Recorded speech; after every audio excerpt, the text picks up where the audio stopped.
Hi, this is Grandpa from Grammy and Grandpa Read.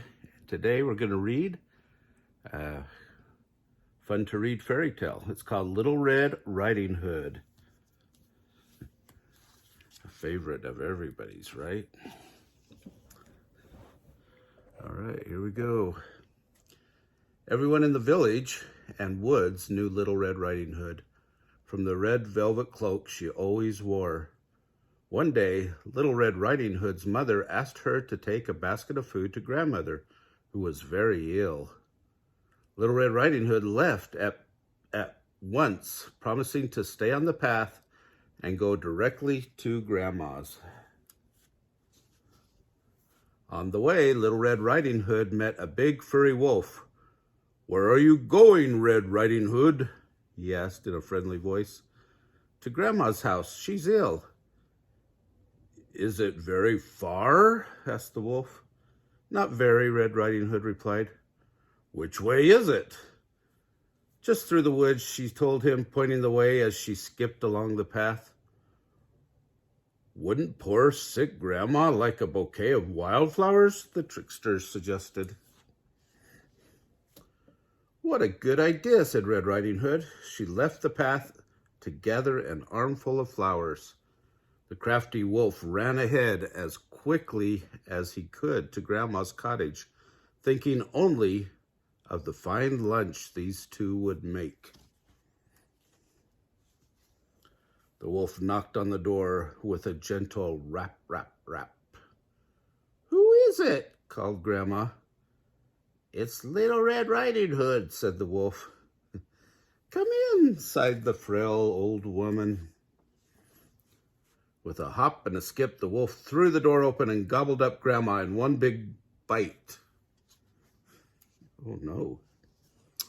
The wolf quickly dressed in Grandma's nightgown and cap, then jumped into her bed, pulling the covers up to his snout and the bed cap down over his eyes. He waited for Little Red Riding Hood.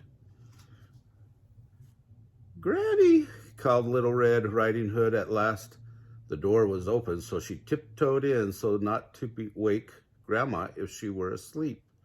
Little Red Riding Hood set the table with the cookies and juice from her basket. Then she arranged the flowers prettily in a vase. All the while, the wolf watched with beady eyes from beneath the cap.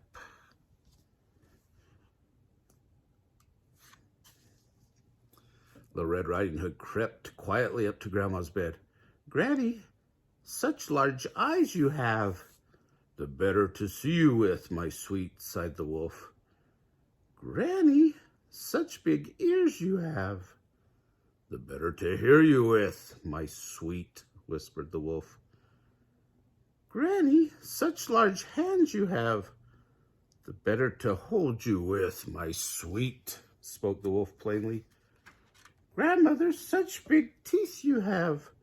"The better to eat you with," shouted the wolf, and he pounced from the bed to gobble her up in one little bite. "Oh my!" cried Little Red Riding Hood as she disappeared into the darkness of the wolf's belly.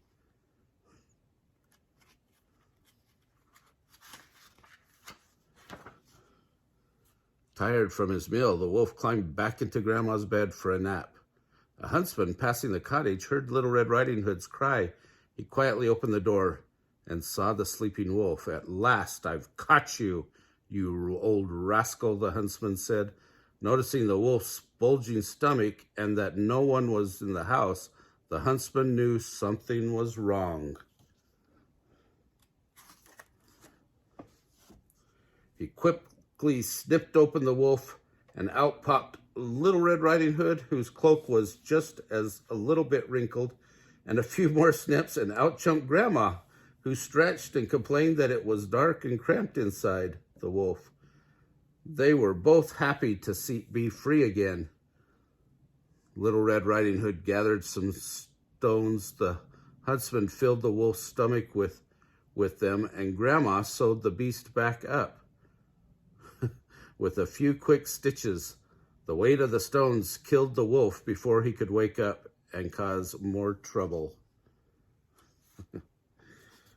The huntsman walked Little Red Riding Hood home As she waved goodbye to Grandma, Little Red Riding Hood promised never to wander into the woods alone or talk to strangers again. You never know when you talk to strangers who they might be. Sometimes they could be a bit bad wolf, so always be careful and listen to your mom and dad. Remember to like our videos and subscribe to our channel.